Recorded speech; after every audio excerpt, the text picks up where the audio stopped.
Hi everyone and welcome to Cooking with Cricket. Today I'm going to show you how I make Allan's Peppermint Chocolate Chip Meringues.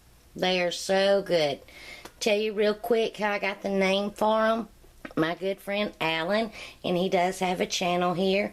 I will link his channel in the description box below. Please take a moment and go check out his channel. He does awesome cooking videos and concert videos. He has an awesome channel. Go check him out. Tell him that Cricket sent you. Most of y'all know I make candles and wax melts. It was either last year or the year before last when I came up with a new fragrance. It's one of my signature fragrances that I make. It's called Allan's Mint Chocolate because he likes the peppermint and he liked the chocolate. And if I remember correctly, I believe he's the one that asked me for it.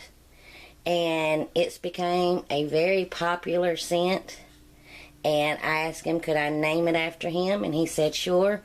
So while making these, the color and everything and the smell of them, it just reminds me of my candles and wax melts. Now I'm using my stand mixer, but you can use your handheld mixer. I have 3 large egg whites already in my bowl, and they are room temperature, so I set my eggs out. It's cold here today, so I even let them set out for about an hour. But make sure I crack my eggs in a separate bowl, separate it, make sure there's no egg yolk in it, no eggshell or anything, and even a little bit of egg yolk that might get in there, it won't whip up. So that way, if you get an eggshell or something in it, you can pick it out, then pour it in your mixing bowl. And I also have 1/4 of a teaspoon of salt. And make sure that the bowl that you're mixing it in is very clean, grease free. So with my whisk attachment, I'm going to mix these until they get real foamy and start to form stiff peaks. It's really good and it's really foamy. So now we want to add a 1/2 cup of superfine sugar. Now the cheap sugar that I buy, the no-name brand, is superfine. And just like my other meringues, we want to add it. We're going to put our mixer on at about a speed of 3. We're going to sprinkle in 1 tablespoon, turn it up for just a second, then turn it back down, add some more because we really want our sugar to get really incorporated and dissolved. So I will leave the camera on, but I'll put it in fast motion as I do it.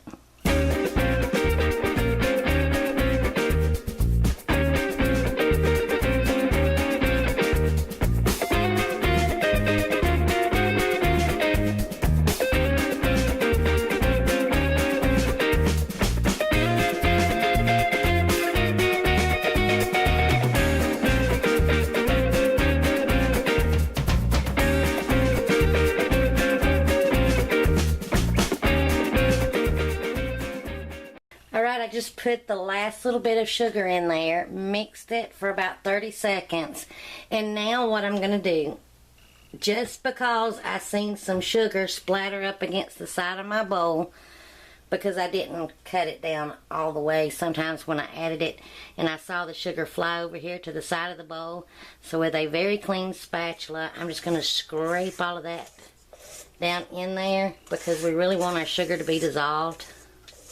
Give it a mix. So now we're going to cut our speeder up and we're going to mix this until glossy stiff peaks form. I will leave the camera on, but I will put it in fast motion. And of course it will take a different time, and sometimes egg whites just will not mix up.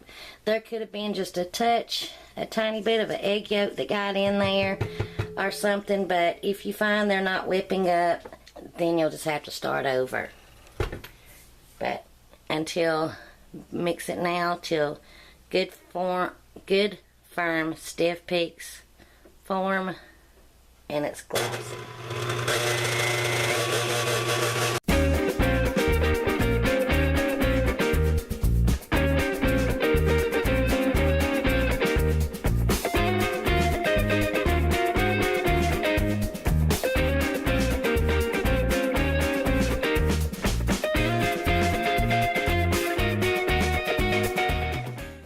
Okay, I want to check them. And also, and I should have mentioned this in my last meringue video, I just forgot. But let's take a little bit and feel it. And see if we still feel any sugar in there. And I don't. So that's good. That means it's all dissolved. Let's see how this looks.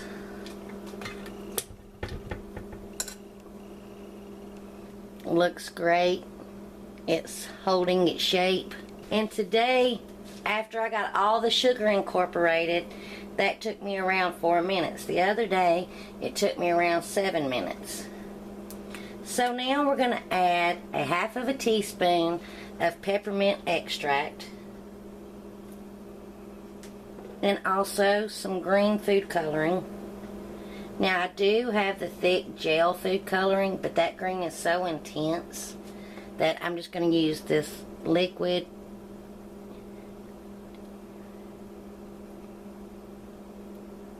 I'm going to start off with 10 drops. We're going to let that mix in. Start off on low.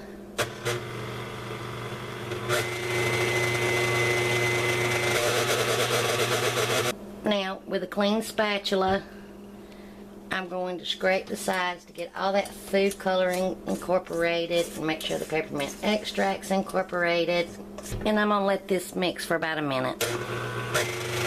Okay, let me see how that looks. It looks good, but since I've added that liquid, I'm just going to let it go just about 30 more seconds longer. We don't want it to deflate now.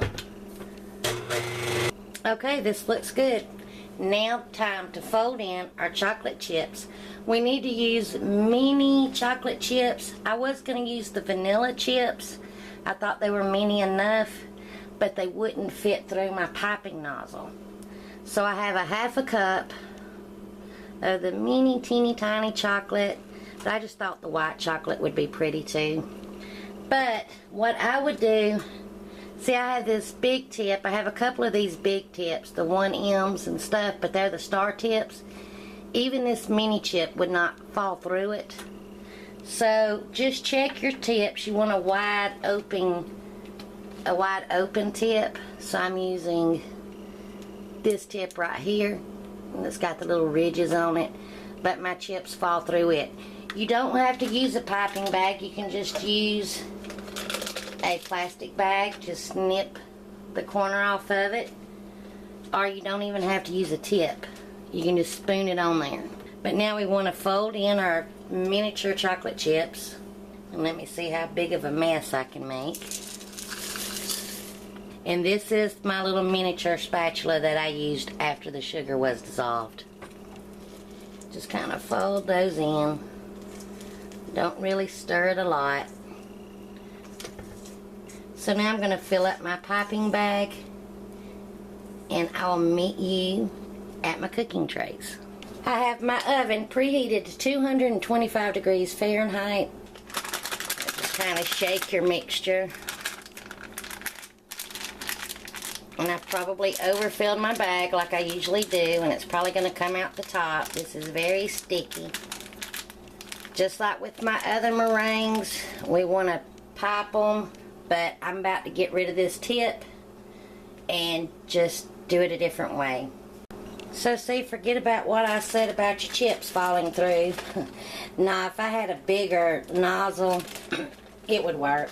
So I'm just putting mine in a sandwich bag. They won't be as pretty. Just cutting one end off of it. And what had happened, all of my chocolate chips kind of sunk right there to the nozzle. But we're going to make it work.